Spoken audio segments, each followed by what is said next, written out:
नमस्कार दोस्तों, एसएससी दिव्य में आपका स्वागत है। आज हम रीजनिंग के प्रैक्टिस सेट देखेंगे। इसमें रीजनिंग के 20 इंपॉर्टेंट प्रश्न हैं। यदि आप एसएससी, रेलवे या किसी भी स्टेट एग्जाम की तैयारी कर रहे हो तो ये प्रैक्टिस सेट आपके लिए काफ़ी इंपॉर्टेंट है, क्योंकि इस प्रैक्टिस सेट में जो प्रश्न दिए गए हैं उसी टाइप के प्रश्न आपके एग्जाम में पूछे जाएंगे, आपके परीक्षा में पूछे जाएंगे। तो चलिए हम शुरू करते हैं प्रश्न संख्या 1 से। प्रश्न संख्या 1 करने से पहले आपसे रिक्वेस्ट है, वीडियो शुरू से अंत तक जरूर देखिए। वीडियो अच्छा लगे तो लाइक और कमेंट कर दीजिएगा।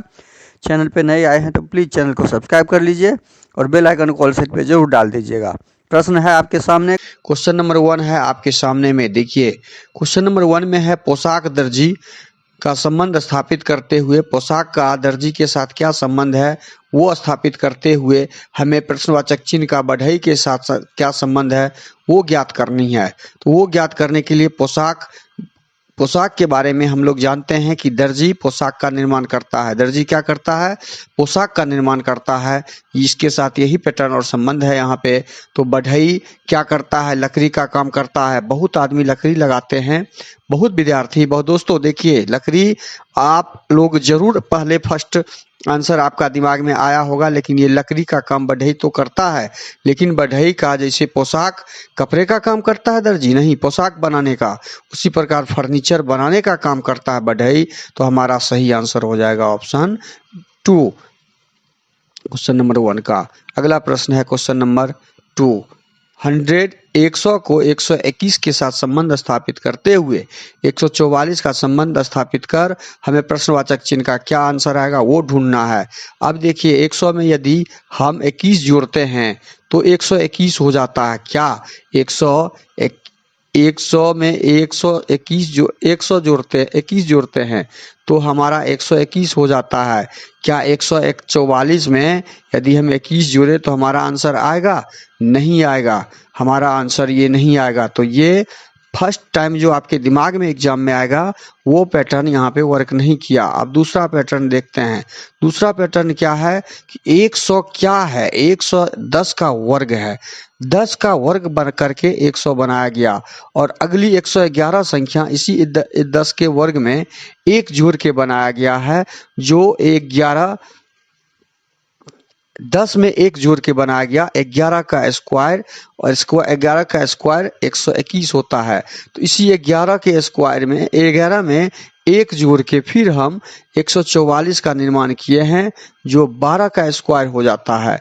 और इसी प्रकार प्रश्नवाचक चिन्ह पे हम क्या करेंगे? 12 में एक जोड़ने से हम एक एक जोड़ के अगली संख्या प्राप्त किए हैं, वही अगली संख्या प्राप्त करेंगे। 13 और 13 का स्क्वायर ज्ञात करेंगे तो 13 का स्क्वायर होता है 13 गुना 13 169। 13 गुना 13 169 और 169 हमारा ऑप्शन 3 में दिख रहा है। प्रश्नवाचक चिन्ह के स्थान पे हमारा क्या आ जाएगा? 169 आ जाएगा और यही हमारा आंसर हो जाएगा क्वेश्चन नंबर 2 का। अगला नंबर क्वेश्चन है क्वेश्चन नंबर 3। खिलाड़ी, क्रिकेटर और बल्लेबाज का डायग्राम जब बनाना हो तो हमें सोचना होगा कि इसमें से सबसे छोटी इकाई क्या है? बल्लेबाज। तो बल्लेबाज और सबसे बड़ी इकाई क्या है? खिलाड़ी। जितने भी क्रिकेटर होते हैं वो सारे खिलाड़ी होते हैं। तो पहले हम खिलाड़ी का बना लेते हैं। ये खिलाड़ी हो गए, ये क्या हो गए? खिलाड़ी हो गए, खिलाड़ी हो गए। और जितने भी क्रिकेटर होते हैं, क्रिकेटर खिलाड़ी के अंदर आएंगे तो ये क्रिकेटर हो गए। ये हम क्रिकेटर का बना दिया, हमने क्रिकेटर का भी बना दिया। अब क्रिकेटर जो भी होते हैं, क्रिकेटर में ही ना बल्लेबाज होता है, तो क्रिकेटर के अंदर बल्लेबाज का हम डायग्राम बनाएंगे। क्रिकेटर के अंदर जो एक डायग्राम बनेगा ये बल्लेबाज का बनेगा और बल्लेबाज का बन गया। ये डायग्राम हम इस प्रकार से इस शब्दों का बनाएंगे और ये शब्द का जब डायग्राम बना लेंगे तो हम ऑप्शन में ढूंढेंगे। ए में नहीं है, बी में नहीं है, सी में हमारा है, तो हमारा आंसर सी हो जाएगा। डी में भी इस प्रकार की आकृति नहीं है, तो इस वेन डायग्राम इसका हमारा ऑप्शन सी सही आंसर हो जाएगा। अगला प्रश्न है क्वेश्चन नंबर 4। क्वेश्चन नंबर 4 में देखिए क्या दिया है कि क्वेश्चन नंबर 4 को जब सॉल्व किया गया और प्रश्नवाचक चिन्ह ज्ञात कर किया जाएगा तो क्या आएगा। अब देखते हैं, एक को क्या किया है कि 0 हो गया, 1 को -1 किया है, 0 से 3 आने के लिए क्या किया है, +3 किया इसमें, 3 से फिर 2 आने के लिए क्या हुआ है, -1 हुआ है, फिर 2 से 5 आने के लिए क्या हुआ है, फिर +3 हुआ है। हमने पैटर्न ढूंढ लिया, 5 से 4 आने के लिए क्या हुआ है, -1 हुआ है। तो हमने पैटर्न जब ढूंढ लिया तो 4 से प्रश्नवाचक चिन्ह पे आने के लिए +3 वाला संख्या हमें ज्ञात करना होगा। पैटर्न क्या था, -1 +3 -1 +3 पैटर्न हमने ढूंढा, -1 +3 -1 +3 -1 +3 का +3 जब करेंगे किसमें, 4 में 3 जोड़ेंगे तो हमारा अगली संख्या हमारी क्या आएगी, 7 आएगी, जो हमारा आंसर होगा। और आंसर हमारा ऑप्शन डी में दिख रहा है, तो ऑप्शन डी हमारा सही होगा। क्वेश्चन नंबर 4 का पैटर्न ढूंढ के हम ऐसे सीरीज ज्ञात करते हैं। अगली संख्या है, अगला प्रश्न क्वेश्चन नंबर 5।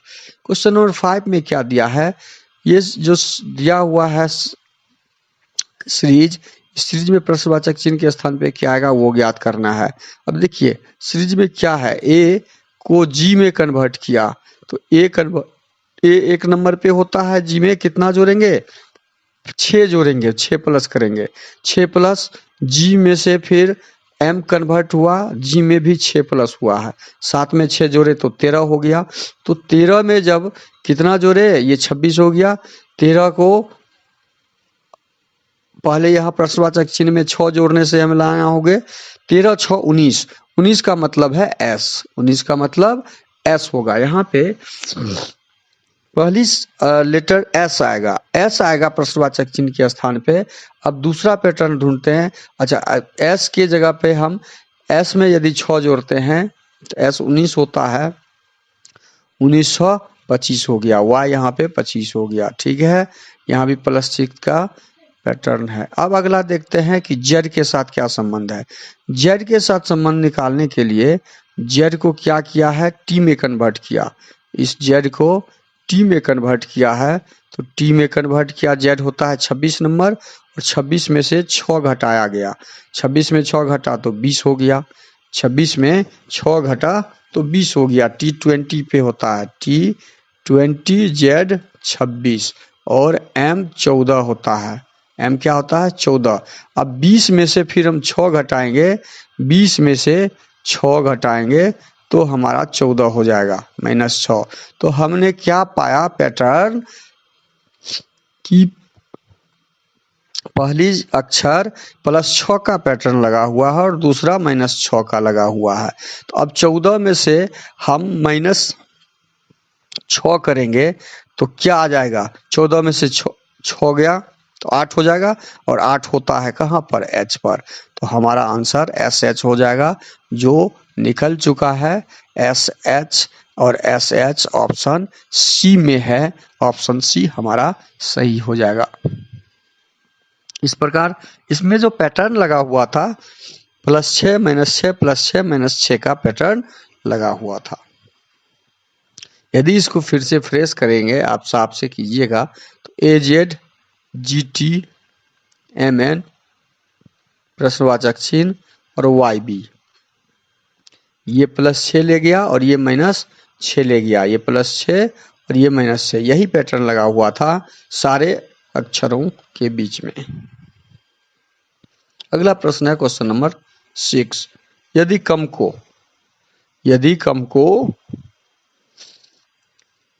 को क्या लिख दिया है, ये कम को क्रम केवल चेंज कर दिया, ई को पहले कर दिया, एम को उसके बाद कर दिया, क्रम केवल फर्स्ट सेकेंड चेंज हो गया है, ओ को सी को लास्ट कर दिया। बस ट्रेन में भी वही कर देंगे, हम ट्रेन में भी वही कर देंगे, TRAIN,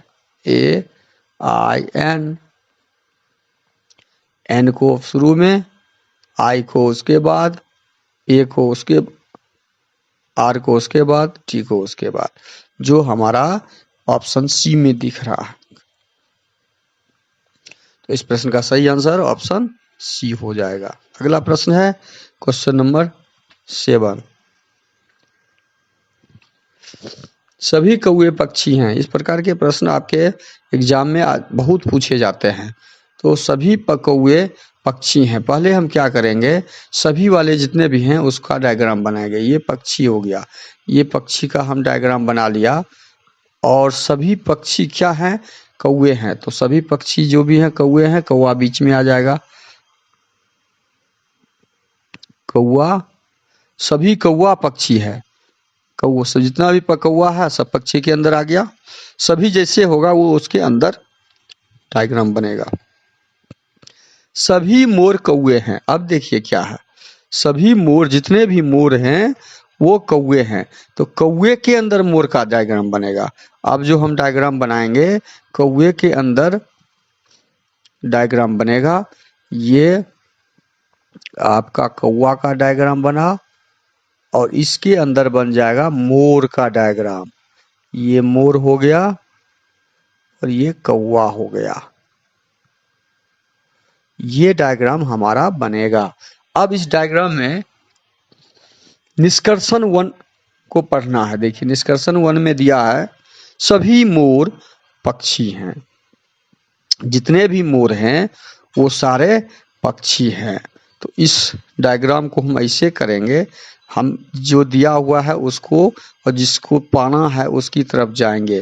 तो अंदर से बाहर की तरफ आए तो पक्षी की तरफ आए हम। ये लाइन पक्षी वाला है, ये पक्षी का है। ये डायग्राम जो हमारा है पक्षी का है। तो सभी मोर पक्षी हैं, सही में वास्तव में है कि सभी मोर क्या है, पक्षी हैं। तो ये सेंटेंस हमारा निष्कर्ष सही है। अब दूसरा निष्कर्षण है, निष्कर्ष सभी पक्षी मोर हैं। सभी पक्षी बाहर से अंदर की ओर आए हैं। तो ये प्रश्न बाहर से अंदर संभव है। बाहर जितने भी हैं तो वो सारा व्यापक रूप हुआ। वो चीज मोर के अंदर हो सकता है, नहीं। तो ये सेंटेंस, ये निष्कर्ष हमारा जो सेकंड वाला है संभव नहीं है। तो हम निष्कर्ष भी ज्ञात कर लिए। अब हमें ऑप्शन ढूंढना है कि हमारा केवल एक नंबर निष्कर्ष सही निकला। तो केवल निष्कर्ष 1 निकलता है, ऑप्शन 3 में है। ऑप्शन 1, ऑप्शन 2, ऑप्शन 4 नहीं होगा। तो इस प्रश्न का सही आंसर ऑप्शन 3 होगा। अब इसको फिर से एक बार समझिए। ये यदि पक्षी है मान लीजिए, तो पक्षी के अंदर है कौवा है। सभी कौवा पक्षी है। ये कौवा हो गया। और कौवा सभी, प्रश्न के अनुसार सभी मोर कौवे हैं। ये मोर हो गया। तो इसका मतलब हुआ जितना भी चीज है अंदर में ये सारे पक्षी हैं। कौवा भी पक्षी है और मोर भी पक्षी है। लेकिन पक्षी कौवा नहीं हो सकता और कौवा इस डायग्राम के अनुसार मोर नहीं हो सकता। इस डायग्राम के अनुसार हमें ये निष्कर्ष निकलता है। तो हमने निष्कर्ष निकाल के ऑप्शन सही ढूंढ लिया। अब अगला प्रश्न है क्वेश्चन नंबर 8। कुछ समीकरण एक विशेष प्रणाली के आधार पर हल किए गए हैं, उसी आधार पर अनुत्तरित समीकरण का सही उत्तर ज्ञात कीजिए। अब देखिए सही उत्तर क्या होगा। 678 को क्या किया गया है कि 366 हो गया। 366 लाने के लिए मान लीजिए हम घटाते हैं 8 में से 6 गया 2, 7 में से 6 गया 1, 6 में से 3 गया 312 जोड़ते हैं। 312 घटाते हैं तो 366 आता है। उसी प्रकार 567 में 312 घटाने से क्या 255 आ रहा है। 5, 6 में से गया 5, 255 आ रहा है। इसका मतलब है इसमें जो पैटर्न लगा हुआ है, इसमें पैटर्न लगा हुआ है दी गई संख्या में 312 घटाने से हमें प्रश्नवाचक चिन्ह का आंसर ज्ञात हो जाएगा। 946 में 312 यदि घटा देते हैं तो हमें जो घट के आएगा 4 में से 1 गया 3, 9 में से 3 गया 634, जो ऑप्शन 4 में दिया हुआ है। तो प्रश्नवाचक चिन्ह के स्थान पे 634 हमारा आंसर आ जाएगा। इस प्रश्न का सही आंसर ऑप्शन 4 होगा। अगला प्रश्न है क्वेश्चन नंबर 9। क्वेश्चन नंबर 9 में है कौन सी उत्तर आकृति प्रश्न आकृति के प्रतिरूप को पूरा करती है। पहले तो इस आकृति को पूरा करने के लिए ये लाइन यहाँ पे जैसे बना हुआ है वैसे बनेगा। और इसमें देखिए ये दो जो चित्र दिया हुआ है नीचे की तरफ, ये हमारा ऊपर से अब ऐसे चित्र हो जाएगा। तो ऊपर से यहाँ पे ऑप्शन 4 में दिख रहा है, बाकी 3 में नहीं है, 2 में भी ऐसी आकृति नहीं है, 1 में भी नहीं है, ये कॉर्नर में होना चाहिए। यहाँ पे ये बीच में डाल दिया है, ये कॉर्नर में है, तो हमारा इस आकृति को पूर्ण करने वाली आकृति उत्तर ऑप्शन 4 होगा इसका। अगला प्रश्न है क्वेश्चन नंबर 10। क्वेश्चन नंबर 10 में दिया है 5 मित्र PQRST उत्तर की दिशा और मुख करके बैठा हुआ है। ये ऊपर की भाग हमेशा उत्तर होता है, ध्यान रखिएगा, उत्तर होता है। अब प्रश्न में दिया हुआ है S बैठा है T और Q के। S जो है देखिए यहाँ पे S बैठा हुआ है T और Q के, T और Q मान लीजिए यहाँ पे है, S बीच में बैठा हुआ है प्रश्न के अनुसार में, और Q है R के निकटतम बाईं ओर। Q जो है R के निकटतम बाईं ओर बैठा हुआ है।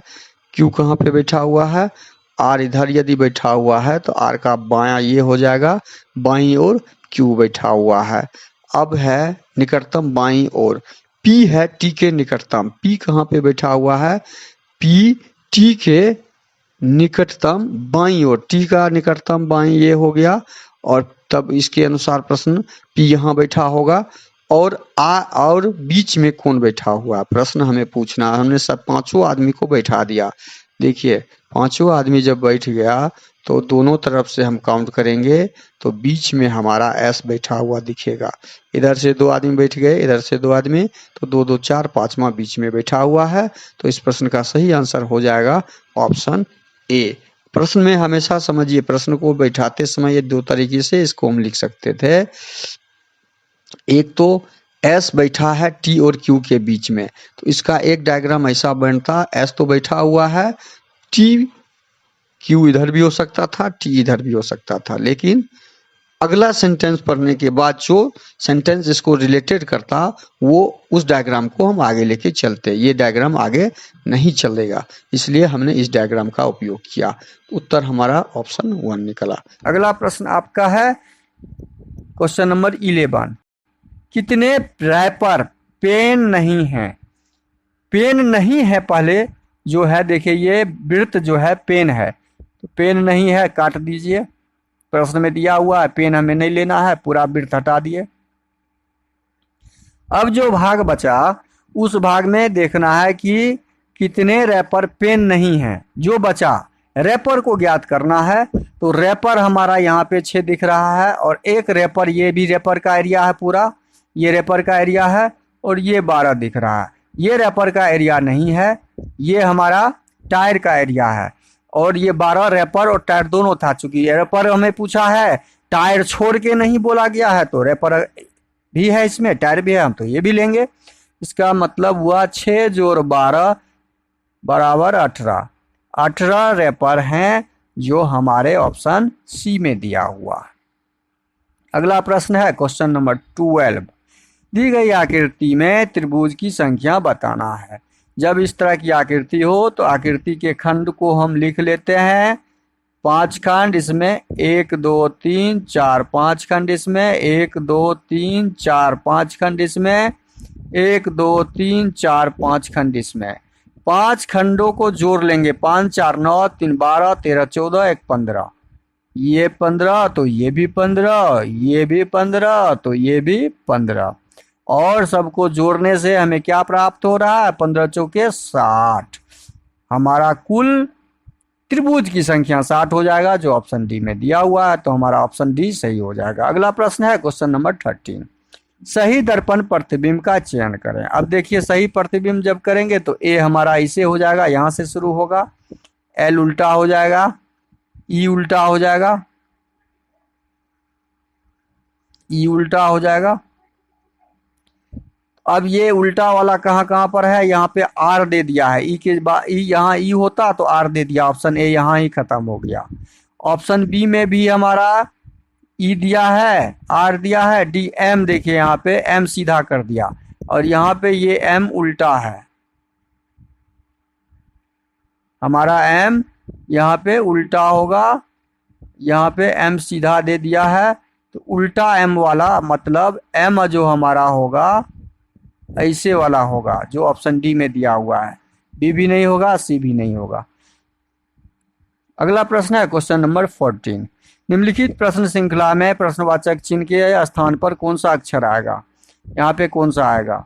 अब डी 4 नंबर 3, 4 3 7, 3 जोड़ने से 7 हो गया। 7 में कितना जोड़ेंगे जो 12 हो जाएगा? 5 जोड़ने से। और 12 में फिर कितना जोड़े? 12 में कितना जोड़ेंगे जो 15, 12 3 15, मतलब 3 + 5 + 3 + 5 का यहाँ पे पैटर्न है। फिर 5, अब अगला क्या हो जाएगा? +3 मतलब 20 3 23, और 23 नंबर पे क्या होता है? डब्लू। डब्लू वाला आंसर हमारा होगा सी, नहीं होगा, ए नहीं होगा, कट कर दिए। अब हमारा सेकेंड क्या आएगा? सेकेंड को देखना है। सेकेंड में आई 9 नंबर, ओ 9 6 15 नंबर, 6 प्लस है यहाँ पे, 15 6 21, यहाँ 6 प्लस है, 21 6 27, 21 6 27, 6 प्लस है, 1 6 7, 6 प्लस है, 7 6 13, 13 का मतलब एम, डब्ल्यू एम हमारा ऑप्शन डी में दिख रहा है, तो हमारा ऑप्शन डी सही हो जाएगा। अगला प्रश्न है क्वेश्चन नंबर 15। कथन को पढ़िए, निष्कर्ष निकालते हुए आंसर ढूंढना है। कोई ट्रेन स्टार नहीं है। यह ट्रेन है, कोई भी ट्रेन है जो स्टार नहीं है, यह स्टार है। इस दोनों में कोई भी संबंध नहीं है। कथन के अनुसार हमने डायग्राम बना दिया। कुछ स्टार आदमी है, कुछ स्टार जो है, कुछ स्टार का भाग आदमी है, आदमी में है, कुछ स्टार आदमी है, हमने डाल दिया। अब हमें स्टेटमेंट निष्कर्ष देखना है। कथन के अनुसार सही कौन सा है? कुछ आदमी ट्रेन है, आदमी और ट्रेन में कोई संपर्क ही नहीं है, तो कुछ क्यों ट्रेन होगा? ये संपर्क ही नहीं है, कुछ नहीं, कोई नहीं आदमी, कोई ट्रेन आदमी नहीं है, ना कोई आदमी ट्रेन है, तो हमारा निष्कर्ष 1 गलत है। निष्कर्ष 2 देखते हैं। कोई आदमी ट्रेन नहीं है, कोई आदमी ट्रेन नहीं है, ये वास्तव है, सही है, कोई भी आदमी ट्रेन नहीं है। सभी आदमी स्टार हैं, अरे भाई कुछ आदमी ने स्टार में है, ये कुछ एरिया ना है, सभी आदमी थोड़े हैं यहाँ पर, तो ये स्टेटमेंट, ये निष्कर्ष भी हमारा गलत है। हमारा निष्कर्ष 2 केवल एक अनुसरण करता है, केवल एक अनुसरण करता है, तो हमारा आंसर क्या हो जाएगा? ऑप्शन ए हो जाएगा।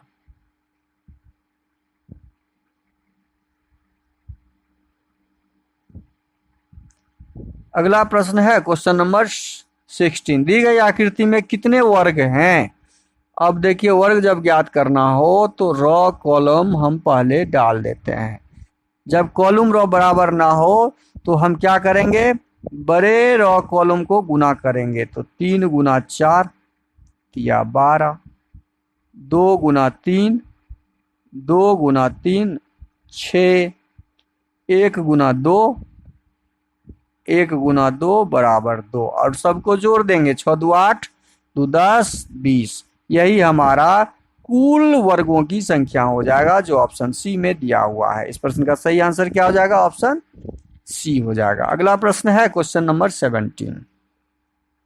नीचे किसी एक पासे की 3 स्थिति दी गई है, ए के विपरीत या ए के सम्मुख हमें ज्ञात करना है। देखिए, इस तरह के पासे जब भी दिए हुए हो तो ये पासे हमेशा सामान्य पासा होता है। कौन पासा होता है? सामान्य पासा होता है, और सामान्य पासा का ज्ञात करने का आसान तरीका होता है कि कोई 2 पासा में हम कॉमन अक्षर को ढूंढते हैं, पासा 1 और पासा 2, पासा 3 नाम डाल दिए। कोई 2 पासा ले लीजिए, पासा 1 और पासा 2 ही ले लेते हैं। अब इसमें कॉमन ढूंढते हैं, के यहाँ पे कॉमन है, के यहाँ पे कॉमन है, पासा 1 में भी के, पासा 2 में भी के, हमने डाल दिया। अब के घड़ी वाइज चलेंगे, क्लॉक वाइज, तो फर्स्ट पासा में के बाद बी आएगा, के बाद बी आएगा, उसके बाद क्या आएगा? बी के बाद ए आएगा, बी के बाद ए आएगा।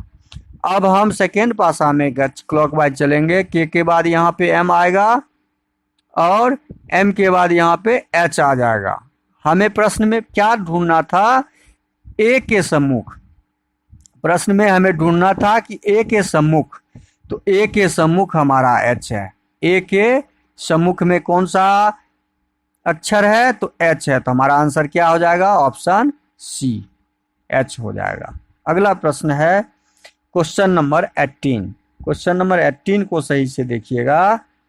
नीचे दी गई आकृति को मोड़ कर खोल कर कैसे दिखाई देगी? मोड़ कर खोलने के बाद, ये मोड़ा हुआ है, खोलेंगे इसको, जब इस पार्ट को खोलेंगे तो ये ऊपर जाएगा, ये तो ऊपर डब्बा ऐसे ज्यों का त्यों रह जाएगा गोला, और ये जब इस पार्ट में खुलेगा, ऐसे खुलेगा ऐसे, तो ये डब्बा तो यहाँ पे ही रह जाएगा और ये गोला इधर आ जाएगा, डब्बा यहाँ पे ही रह जाएगा और गोला इधर आ जाएगा। तो अब मिलाते हैं, यहाँ पे हमारा डब्बा और गोला, यहाँ पे डब्बा और यहाँ पे डब्बा है, यानी ऑप्शन बी हमारा सही हो जाएगा। Option D, option C, option A नहीं होगा। अगला प्रश्न है क्वेश्चन नंबर 19। नीचे दी गई आकृति में प्रश्नवाचक चिन्ह के स्थान पे क्या आएगा वो ज्ञात करना है। प्रश्नवाचक चिन्ह के स्थान पे हम गुना को ही लेते हैं, क्रॉस को ही। क्रॉस यहाँ पे दिया हुआ है ऊपर में, ऊपर अगली आकृति में क्या हुआ, वो ऊपर से दाएं बायां की तरफ झुका, एंटी क्लॉक। एंटी क्लॉक के बाद अगली आकृति में क्या हुआ, ये फिर एंटी क्लॉक नीचे की तरफ आ गया, ये नीचे की तरफ। तो अगली आकृति में क्या हो जाएगा, फिर ये क्लॉकवाइज जाएंगे तो दाहिना तरफ वाले भाग में ये क्रॉस आ जाएगा, और दाहिना तरफ भाग में केवल बी में ही दिया हुआ है, तो हमारा बी आंसर सही हो जाएगा। ऑप्शन डी, ऑप्शन सी और ऑप्शन ए नहीं होगा। अगला प्रश्न है क्वेश्चन नंबर 20। उस आकृति का चयन करें जो दी गई आकृति किस विकल्प में चिन्हित है, मतलब यह एच इस प्रकार की आकृति किस में दिख रहा है, तो यह हमारा ऑप्शन ए में नहीं दिख रहा है, इस प्रकार की आकृति। ऑप्शन बी में भी नहीं दिख रहा है, बीच में ऐसा होना चाहिए था। ऑप्शन सी में हमारा यह आकृति, ये देखिए ये आकृति ऑप्शन सी में दिख रहा है, तो हमारा ऑप्शन सी हो जाएगा। डी में भी कहीं इस प्रकार बीच से कटा हुआ भाग नहीं है, तो डी भी नहीं होगा। वीडियो को शुरू से अंत तक जरूर देखिए। वीडियो अच्छा लगे तो लाइक और कमेंट कर दीजिएगा। चैनल पे नए आए हैं तो प्लीज चैनल को सब्सक्राइब कर लीजिए और अधिक से अधिक दोस्तों को शेयर कर दीजिए। बेल आइकन को ऑल सेट पे जरूर डाल दीजिएगा। थैंक यू, धन्यवाद, जय हिंद, जय भारत।